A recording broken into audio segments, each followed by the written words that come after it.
የተከበራችሁ አማራውያን ወገኖቼ እንዲሁም ኢትዮጵያውያን ወገኖቼ እንደምን አደራችሁ? እንደምን ሰነበታችሁ? ሁሌም እንደማደርገው ስሜ መቶ አለቃ አበበ ተመስገን እባላለሁ። ከአፋብን ቴዎድሮስ እዝ 102ኛ ኮር 22ኛ ክፍለ ጦር ሆኜ ነው ይሄንን ቪዲዮ የቀረጽኩ ያለሁት።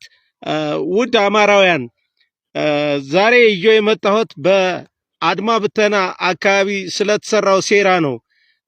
ትክክል ነው። አድማ ብተና አማራን ወክሎ የአማራ አድማ ብተና ተብሎ ነው የሚጠራ ያለው። እስካሁን ድረስም ከወገኖቹ ጋር ሆኖ እንዲታገል በተለያየ ወቅት ከመሪዎቼ ከአርበኛ ዘመነና ከነ አስረስ ማረ እንዲሁም በተዋረድ ካሉት የአፋብን አመራሮች የሚወርድለትን ጥሪ ባለመቀበሉ ይሄው ዛሬም ለዳግም ውርደት ተዳርጓል።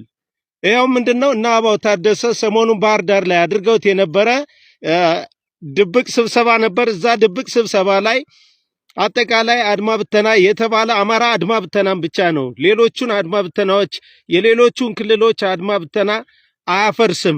የአማራ አድማ ብተና አያስፈልግም። መሪዎቹን ብቻ እንውሰድና በመከላከያ ደረጃ እናስቀምጥ። ይሄን እታች ያለውን እንበትን። ቢፈልግ ወደ መከላከያ ይግባ፣ የማይገባ ከሆነ እየተከተልን ግንባር ግንባሩን እንለዋለን በመከላከያ ተብሎ ይሄን የመሰለ ደባ ተፈጽሞብህ ነው ያለ።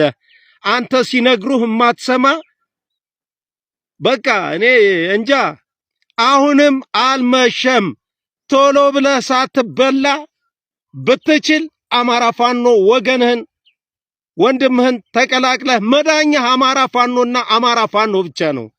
በየትኛው መስመር ብትገባ ልትድን አትችልም። ከነ አብዮት አህመድ ሴራ ልታመልጥ አትችልም። እና አብዮት አህመድ ያዘጋጁልህ ልክ እንደባለፈው 2015 እንደዛ ጮኸን በቃ ምንም መፍትሄ ላላገኘው ልዩ ኃይል ሲበተን ልዩ ኃይሉ የገጠመውን ውርደት የምናውቀው ነው። ሁሉም ኢትዮጵያውያን የሚያውቀው ነው። ስለዚህ አሁንም የገጠመህ ያው ስለሆነ ዛሬ ቅዳሜ ነው።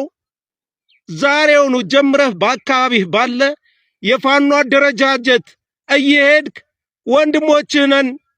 ወንድሞችህ ነን ቀጥታውኑ እጅህን እየሰጠህ ትግሉን እንድትቀላቀልና ወደማይቀረው የአያቶችህ መንበር 4 ኪሎ ለመሄድ በሚደረግ ርብርብ የድርሻህን እንድትወጣ የተሰራብህን ደባ እንግዲህ ከዚህ የበለጠ ምንም ማንም ሊነግርህ አይችልም።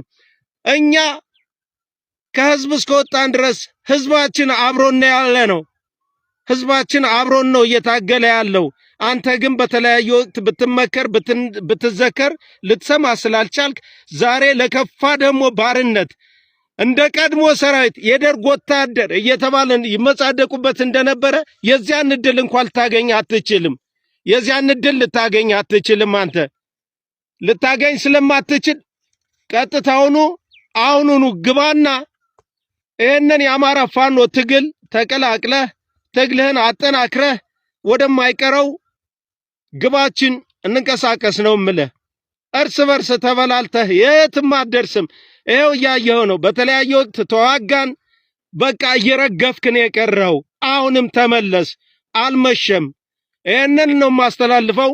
በእንግሊዝ የምትገኙ ወንድሞቻችን ድካማችሁ ፍሬ ሊያፈራ 11ኛው ሰዓት ላይ ነው ያለ። በቃ እንደነ ታማኝ ክህደት ውስጥ እንዳትገቡ። እነኛ አስመሳይ እነ ታማኝ በየነ ሰሞኑን ምን እየሰራ እንደሆነ ሰምታችሁታል። ወደዛ አይነት ነገር እንዳትገቡ። ፋኖነት ክብር ነው። ፋኖነት ኩራት ነው። ፋኖነት አሸናፊነት ነው። አመሰግናለሁ።